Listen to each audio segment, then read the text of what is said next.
Viesse para a frente, vai acompanhado do Mirko Maestri, 46 segundos em 2 km, estão praticamente parados os homens do pelotão. O pelotão está contente com esta fuga e vai andar assim até final, ou é previsível que antes ainda, bem antes ainda do final, talvez ali a meio da etapa, comecem a andar um pouco mais rápido? O que é que se prevê para hoje e para aquilo que vamos vendo? Eu diria que hoje é um dia, pela distância que a etapa tem, por dois apenas ciclistas estarem na frente da corrida, é uma fuga que pode perfeitamente chegar aos 5, 6, 7 minutos. Não estranharia que isso pudesse acontecer, até pela situação que há pouco falávamos de não termos a noção de quem é que vai controlar, se a equipa de Paul Magné se vai meter na frente do pelotão pela ética que diz que quem lidera tem que trabalhar na frente do pelotão. Isso pode não acontecer hoje pela mudança, pela incerteza de Paul Magné não conseguir chegar com os melhores no final da etapa.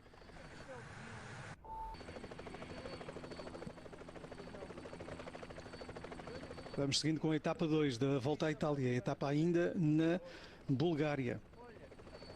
José Azevedo, hoje uma das questões principais é saber quem é que vai fazer a perseguição. Até agora não temos indícios. Quem poderão ser aqueles que se adivinham como perseguidores? Tendo em conta o final da etapa, se calhar a equipa da UAE tem ali dois nomes grandes, o Narvaez e o Morgado, eventualmente até o Jan Christen, não sei, José Azevedo. Bom dia.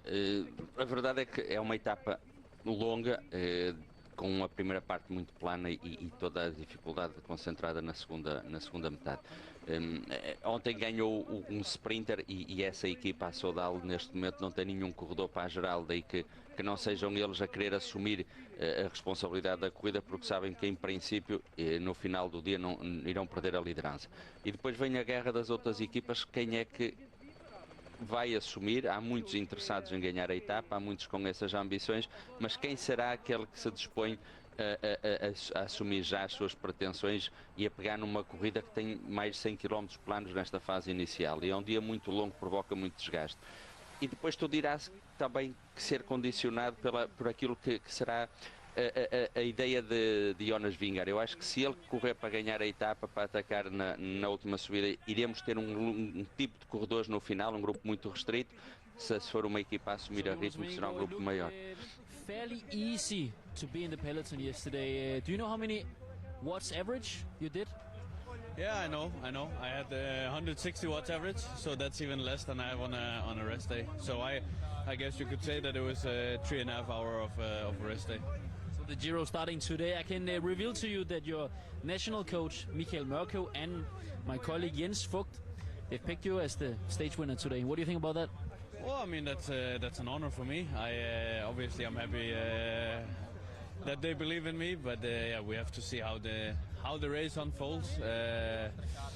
What other teams wants to do as well. I don't think I'm the biggest favorite for a kind of stage like this, but yeah, it also depends on how many guys wants to be in the break. If you're up there, you will go for the stage?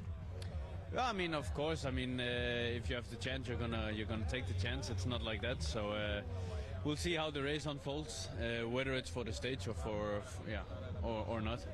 Thank you, Jonas, and good luck. Thank you. Isto de fazer perguntas aos ciclistas por vezes é mais difícil do que tirar rolhas de garrafas que estão fechadas há muito tempo, porque não sai dali, diríamos assim, uma declaração que se possa entender como definitiva. Vamos ver como é que a coisa corre, talvez sim, talvez possa ir tentar lutar pela etapa, logo veremos na parte final. Não há uma afirmação, portanto, clara, e é normal que não o façam, porque não querem passar aos adversários a informação daquilo que vão fazer. Com certeza que é normal, é extremamente difícil, depois com isto, a partir daqui tirar conclusões, e por isso mesmo é que temos de especular. E íamos falando daquilo que poderá ser o final da corrida. O José Azevedo ia falando exatamente do Jonas Vingegaard. O Vingegaard que ontem diz que praticamente não consumiu energia, que teve uma média de consumo de 106 watts. Vamos traduzir isto em miúdos, José Azevedo. O que é que isto significa? Ele dizia que foi um gasto inferior até àquilo que costuma ser um dia de descanso. Exatamente, ou seja, apesar da média ser quase 44 da etapa, ele na posição que correu na parte de trás, muito relaxado, bastante abrigado do vento, acaba por não ter desgaste nenhum. Ele num dia de treino, de recuperação, sozinho, faz uma média de vátios superior. No entanto, pedalou durante 3 horas e meia, isso é uma verdade. mas foi para ele uma etapa com muito pouco desgaste, e ele considera quase um dia de descanso. E eu acho que para ele e para outros corredores que correram numa posição muito semelhante, vemos que a equipa da Red Bull também estava quase sempre na parte atrás do pelotão. Foi um dia muito tranquilo para estes corredores, e logicamente que quem corre numa grande volta com ambições de ganhar, tendo oportunidade de poupar, tem que o fazer. E vingar, pois, e a sua equipa, os seus diretores desportivos optaram por esta estratégia de correr mais na parte de trás. Também sabiam que normalmente não ia haver muito problema, muitos cortes, era só na parte final do sprint. A regra dos 5 km também ajudava a que entrassem nessa zona de segurança ainda muito antes da meta, e acabou de passar um dia bastante relaxado, um dia, como ele diz, que em um treino suave consome mais energia. Bom, entretanto, já vamos voltar a este tema em relação ao posicionamento dos ciclistas. Uma coisa é ter esse posicionamento numa etapa como a de ontem, que era essencialmente plana e em zonas de estrada larga, exceção feita à parte final, mas na parte final os ciclistas estavam protegidos pela margem dos tais 5 km, onde qualquer queda, qualquer problema mecânico não os afetará em termos de classificação geral. Outra coisa é estar nesse posicionamento numa corrida como esta de hoje, com estradas mais estreitas e sinuosas. Aí sim, muito longe do final, pode haver uma queda e um ciclista que esteja posicionado muito atrás no pelotão acabará por perder efetivamente tempo ou ter de fazer recuperações, e então aí lá se vai a poupança toda. Mas lá iremos dentro em pouco analisar, lá está o posicionamento, etapa a etapa, aquilo que num dia pode ser bom, no outro dia pode ser perigoso. E vamos lá dentro em pouco, porque temos aqui um outro assunto que entretanto apareceu na imagem, como deu para ver, aqueles que leem inglês terão conseguido entender na legenda. Passa hoje mais um ano sobre a morte de Wout Wyland, um jovem ciclista belga que faleceu durante a volta à Itália, na altura a terceira etapa. Estávamos a 9 de maio de 2011, portanto 15 anos envolvidos, e desceu numa descida, aliás morreu numa descida, numa queda, numa descida no Passo del Bocco. Na altura os ciclistas iam a qualquer coisa como 80 km/h e ele tocou com o pedal num muro lateral, acabou por ser projetado para o lado oposto da estrada, sofreu traumatismos cranianos e internos também. Os médicos chegaram logo, tentaram reanimá-lo, estiveram ali quase uns 40 minutos a tentar reanimá-lo, mas depois a autópsia concluiu que ele morreu praticamente na altura do impacto. Portanto, foi algo que se tentou fazer, reanimar, obviamente, acabou por não... Foram imagens que nos ficaram marcadas para sempre. Eu, salvo erro, o Olivier já estava a comentar connosco, o Paulo lembra-me sim, que estava ao meu lado na cabine. Foram imagens que ficaram marcadas para sempre, estivemos ali quase que, enfim, não sei se os 40 minutos, mas uns 20 minutos estivemos a ver imagens permanentemente, até que depois a realização decidiu seguir a etapa, porque havia uma etapa que continuava a decorrer. Volta e meia íamos ter imagens dali, mas a imagem era sempre a mesma, aquele corpo deitado no chão, com os paramédicos e os médicos em torno dele, tentando reanimá-lo, mas era uma missão impossível. Minha pergunta aqui, Paulo, será, e Zé também, e Olivier, o que é que mudou depois da morte de Wout Wyland? Porque eu lembro-me que na altura se falou muito daquilo que tinha sido a morte do Fábio Casartelli, também devido à queda na Volta à França. Depois disto tivemos mais ciclistas a morrerem, Gino Mader, por exemplo, também devido à queda, e mais, ou então a terem quedas muito graves que os afetaram bastante. O que é que mudou? Porque na altura falou-se muito que tinha de se mudar e que tinha de se fazer, mas mudou realmente alguma coisa? Paulo? Ou Zé? Bom, eu estava nesse giro como diretor desportivo da Rádio Shack e infelizmente presenciei, não a queda, mas o acidente, quando nós passámos com o carro, o Wout estava caído. Era uma descida bastante complicada, que se atingia muitas velocidades. Ele teve a infelicidade de tocar com o pé, com o pedal numas partes, tipo uns pequenos muros que havia ao longo da estrada, e perdeu o controle e foi embater numa parede que havia do outro lado. Precauções, ou seja, quando foi a morte do Casartelli estava sem capacete. Depois começou-se a implantar medidas mais tarde, a obrigatoriedade do uso do capacete. Nesta altura, 2011, o uso do capacete já era obrigatório. O que, assim, há situações que na bicicleta pouco mais se pode fazer, não é? A segurança do corredor, a bicicleta evoluiu agora para os travões de disco, torna mais segura ou mais rápida, mais eficácia a travagem, mas naquele caso não tinha a ver com os travões, aquele acidente. As organizações procuram sempre reforçar a segurança através da colocação de pessoas da caravana, os chamados bandeiras amarelas, a sinalizar as zonas de perigo, colocar proteções em algumas curvas com colchões, sinais sonoros, ou seja, há sempre essa preocupação em aumentar o nível de segurança das provas. Mas o ciclismo é um desporto que tem os seus riscos, vai-se em cima de uma bicicleta e atinge-se velocidades muito elevadas, em descidas, no plano, os sprints é uma especialidade, são momentos onde se corre muitos riscos, onde o corredor quer estar na frente e viu-se ontem que a queda pode acontecer a qualquer momento e esse tipo de situações não se consegue evitar, não é a segurança que se pode, porque não se pode dizer aos corredores, olha, temos que ir em fila. Pode-se optar por estradas melhores. Aquela chegada de ontem era bastante estreita, aquele estreitamento aumentava o perigo. Isso são coisas que se pode evitar e se devem evitar. E eu fico um pouco admirado ontem como é que uma volta à Itália, logo no primeiro dia, quando no primeiro dia sabe-se toda a gente está fresca, está com força, arrisca a fazer um estreitamento daqueles dentro do último quilómetro, ou seja, sabia que isto poderia acontecer. Mas a nível organizativo e de material, eu acho que não há muito mais a fazer do que aquilo que tem sido as preocupações da parte da UCI, da parte dos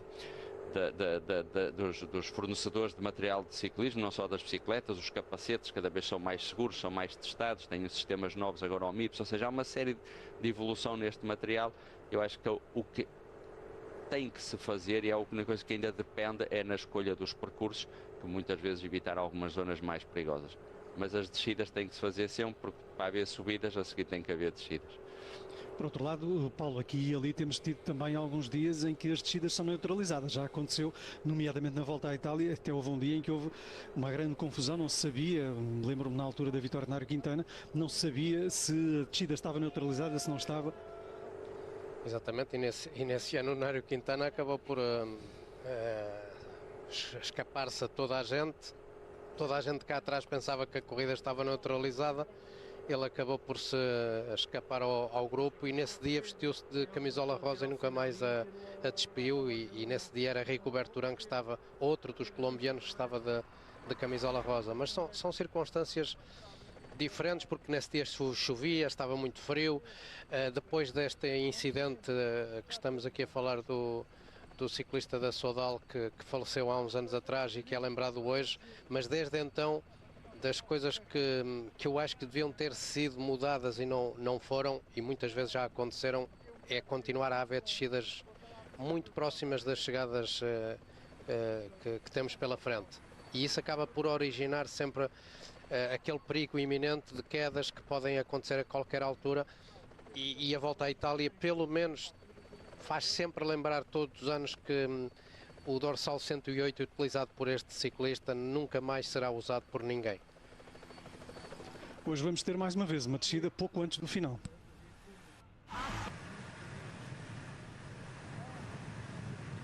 Estamos na segunda etapa da volta à Itália, etapa de 221 km, estamos ainda na Bulgária. Ontem no final da etapa houve uma queda de muita gente, apenas um abandono, mas há muitos ciclistas com lesões e este é um deles, Caden Groves. Groves hoje em princípio não estará na discussão da etapa, não era também uma etapa para Caden Groves. Poderá, no entanto, ser uma etapa, por exemplo, para Corbin Strong. A equipa da NSN é uma das equipas que estão já na perseguição à frente da corrida. Há muitos ciclistas com lesões. A questão aqui, isto é muito curioso, na volta à Itália, ao contar, por exemplo, uma volta à França, nós não sabemos a gravidade das lesões. Ou seja, os comunicados dos médicos, por assim dizer, não indicam claramente as lesões ao contar da volta à França. E tudo isto por causa de uma proteção na Itália ultra forte do segredo médico. E portanto só sabemos do que nós vimos, mas não sabemos exatamente que tipo de lesão.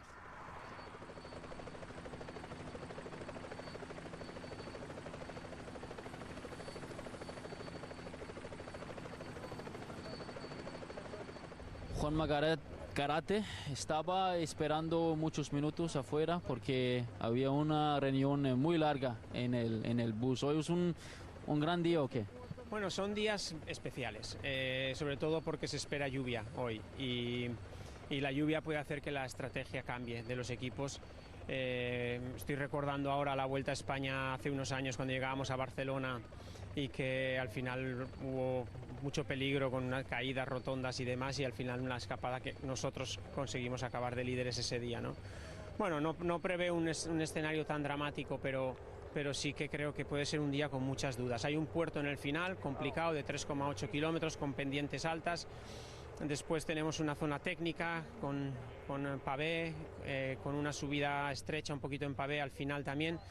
Y eso puede hacer que los sprinters tengan sus dudas. Creo que van a controlar los sprinters, pero también creo que un equipo, por ejemplo, como Visma, hoy va a coger el control de la carrera para evitar riesgo. Pero coger el control no quiere decir que tengas que coger una escapada también. Entonces puede haber dos tipos de juego hoy, uno para la escapada y otro para los equipos que luchan por la victoria al sprint. Veremos, porque los que se jueguen ese trabajo de 220 kilómetros trabajando en el pelotón para intentar llegar al sprint, igual luego te sorprende Ciccone y te ataca en la subida final. Con lo cual es un día un poco complicado de interpretar y sobre todo hay que estar muy atentos al inicio para ver cómo se mueven todos los equipos. ¿Y quién en el equipo vamos a ver atacando esta etapa? Sobre todo vamos a estar muy atentos al principio con Michael Valgren, con Battistella, con Darren Rafferty y James Shaw, pero sobre todo ver un poco cómo se están moviendo los demás equipos. Si vemos que hay una fuga de nivel, una fuga que creo que va a costar hacerse, es lo que yo espero, que tarde en hacerse para que sea de calidad. Y si eso es así, pues ahí estaremos nosotros. Si vemos que no funciona y que el pelotón no está por la labor de pelear demasiado, intentaremos dar un soporte a Madis, pero como decía, igual luego nos puede sorprender un Ciccone atacando en esse puerto. Gracias, Juanma, y buena suerte. Vale, gracias. Juan Manuel Garate reflete aqui aquilo que são as dúvidas dos diretores desportivos antes de uma etapa como a de hoje. Hoje a reunião dentro do autocarro da Education First demorou muito tempo, certamente porque tinham vários planos dependendo das diferentes situações de corrida. Acabou por se revelar uma situação de corrida que não foi ali referida, que era haver uma fuga só com dois elementos. O Garate falava do controle da corrida, efetivamente, falava da possibilidade da equipa de Jonas Vingegaard vir a controlar a corrida, mas falava de uma fuga de qualidade que demorasse algum tempo até constituir-se. Ora, temos dois ciclistas apenas, não é que os dois ciclistas não tenham qualidade, a questão não é essa, a questão é mesmo o número, são apenas dois ciclistas na frente e, portanto, são ciclistas fáceis de controlar. Isto pode ser bom para muitas opções diferentes, mesmo para a própria Education First. Veremos o que é que fazem. Eles falavam ali e eventualmente até irem ao sprint final com Mads Mikkelsen, mas parece-me que será difícil. Não sei o que é que vocês pensam, mas Mads Mikkelsen é essencialmente um sprinter e com aquela dificuldade toda, com esta situação de corrida, se calhar homens da geral. Ele falava, por exemplo, de um Ciccone que pode atacar na parte final e com isso rebentar, diríamos, com o pelotão e com as oportunidades para qualquer sprinter ou pseudo-sprinter. Este Mikkelsen, por exemplo, é um sprinter, tudo bem, mas que se adapta até bem a algumas colinas e ao final da etapa de hoje, mas ainda assim parece-me que será muito difícil. Não sei o que pensam, Paulo.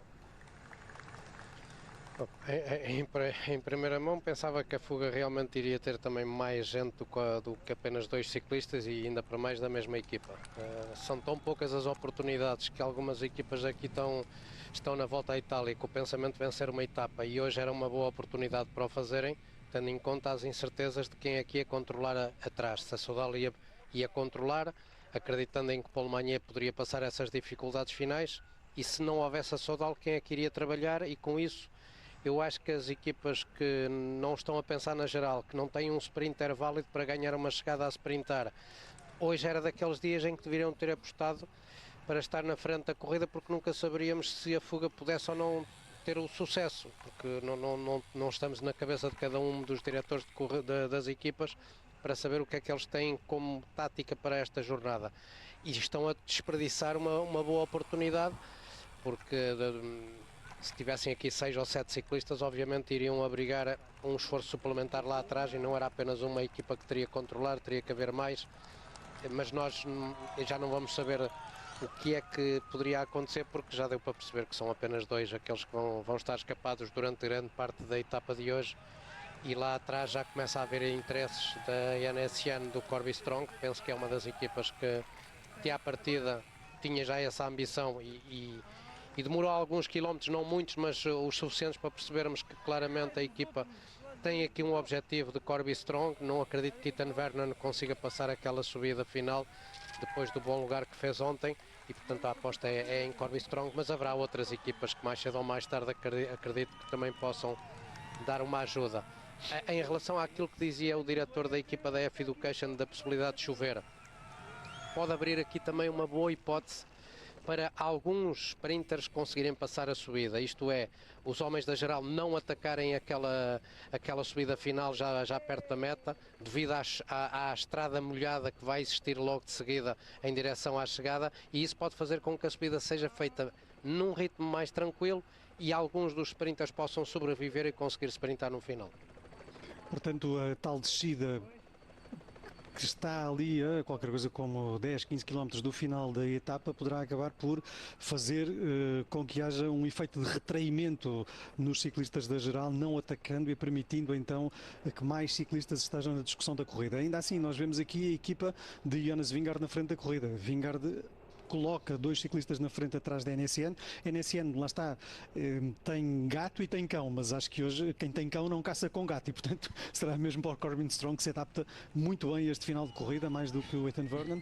Mas no caso da equipa de Vingegaard, porque é que está ali na frente, Zé Azevedo?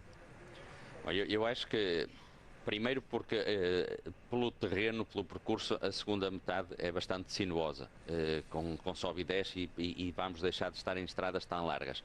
Depois prevê-se a chuva, o que torna nesse tipo de estradas o piso mais perigoso e obriga a uma tensão mais redobrada, e correr na frente é sempre mais seguro. Possivelmente a equipa da Visma, vindo a chuva, até ela própria assume o controle da corrida. E o final, tudo irá depender das intenções de Vingegaard. Eu acho que a corrida neste momento é muito condicionada pela estratégia da Visma, por aquilo das ideias de Vingegaard. Na minha perspectiva, se Vingegaard tiver intenções de atacar, não será um grupo muito grande que irá chegar a disputar a vitória. Chicone é um corredor perigoso hoje, porque e ele é um corredor rápido também, que num grupo pequeno pode ganhar. Para ali del Trek pode tentar. A UAE já ao contrário. A UAE, se quiser ter Narvaez, se quiser ter Morgado no final, no sprint, não pode atacar a corrida. Tem que assumir o controle e levar a corrida num ritmo forte para descolar os sprinters, selecionar bastante o grupo, mas para que o Morgado consiga passar em Narvaez. Ou seja, há aqui uma série de situações que pode ocorrer, tudo depende de qual for a estratégia de cada equipa, cada um tem a sua. Vamos ver. Eu acho que a chuva pode condicionar muito o final, e as intenções de Vingegaard, que é sempre depois a chave nestas etapas. Today is my day, but for Corbin the day will come soon, maybe today already. Yeah, I think it's it'll definitely be a big challenge today. It's a really hard final climb, but yeah, it's the stage I've been looking forward to for a while, so yeah, obviously big reward as well. If it goes successful, the pink jersey will likely be up for grabs, so yeah, it's a really big target and it's going to be a big challenge, but yeah, one I'm looking forward to. You're not the kind of sprinter who gets scared in front of a short climb. No, I like these short climbs. This one, yeah, it's definitely quite intimidating though. I think in my mind it was almost a kilometre shorter than it actually is, so yeah, looking at the climb last night, I was a bit surprised to see it was 3 kilometres, not 2 kilometres. So, yeah, I think I'll have to be on a good day, and yeah, I think I'm confident I can give it a good nudge. The whole team will help you to keep the front positions, as taking the climb in the front position is key today. Yeah, exactly. I think yeah, normally on climbs like this, I can hold the wheel, but if gaps open in front of me and I have to go harder than the guys in front of me, then it's a really big challenge. So I think positioning is going to be crucial. It's going to be crucial I'm not too far back and then behind other guys dropping wheels. Our experienced voice said that Vingegaard is his favourite today. You think is not enough hard for him? Oh, for sure, it's hard enough for him if he wants to go for it. It's a long Giro. He's also got the Tour on his program, so I'm not sure if he'll be so desperate to lay it all on the table in the stage 2 here and already take the pink jersey with so long left with his ambitions to come. So hopefully he's just wanting to get through today, and they make it an easier stage for riders like myself. Good luck. Thank you. Corbin Strong fala aqui de como vai lidar com o final da etapa a equipa da NSN, que já está na frente. Diz ele que o mais importante é conseguir manter-se na roda de outros que possam eventualmente aumentar a velocidade ali. Isto resumindo bastante aquilo que ele dizia, que se possam meter ali na frente naquela parte final, esperando que não haja de facto ataques de ciclistas muito poderosos na montanha. Ali é uma montanha, uma subida curta, não é propriamente montanha, uma subida curta, vá. Não, em termos de altitude, a altitude é irrelevante, é no entanto uma subida dura por causa da pendente e principalmente se calhar por causa da velocidade a que virá a ser feita. Ele diz que vai tentar manter roda, portanto não perder a roda de outros para depois estar em condições de vir a discutir a vitória. Basicamente, e resumindo bastante aquilo que dizia o Corbin Strong, será isto. Strong não é no entanto, Olivier, o único ciclista com estas características de ter capacidade para sprintar. Dentro deste pelotão temos uma série de ciclistas com este perfil. Ainda há pouco se falava aqui também de Narvaez, do próprio António Morgado, uns mais, outros menos, mas temos muitos ciclistas hoje que se perfilam para poderem discutir a etapa. Isto é que é fabuloso. Eu acho que neste tipo de etapa podemos ter várias dilações, além da questão de saber se alguém da geral vai mexer ou não.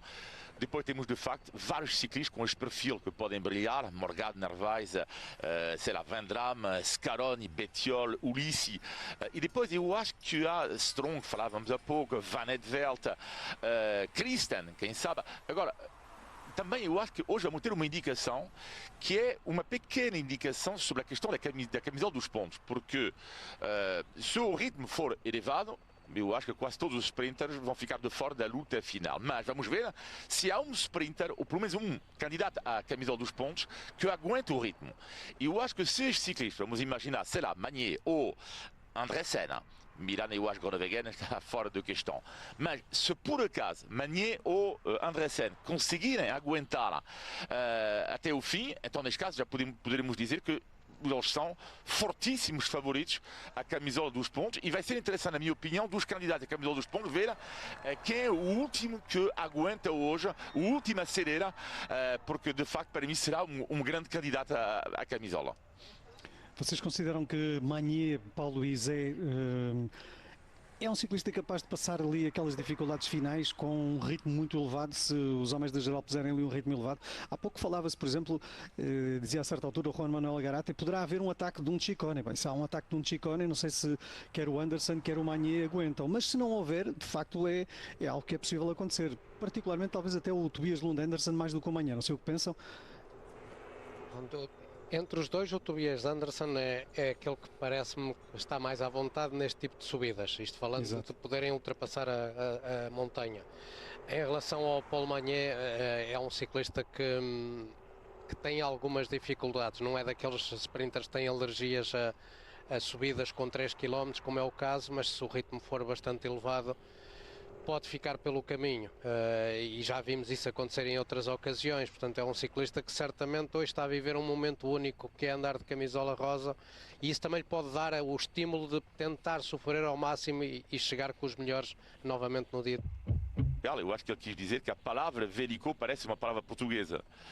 De facto, eu acho que era mais isso que ele queria dizer, Jacques Durand. Velico, andar de Velico. A palavra não existe, mas de facto a palavra pode, para quem não sabe falar português, que é o caso do Jacques Durand, pode soar português. Vamos ver se é um bom sinal ou não para António Morgado, se seria um momento extraordinário ele vestir para a sua estreia nas grandes voltas. António Morgado ser hoje camisola rosa.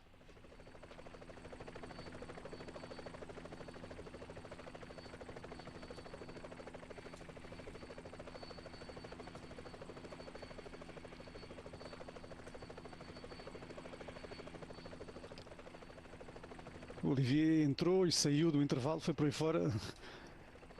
Mas estávamos a falar então da etapa de hoje, da forma como vamos ter no final algumas dificuldades.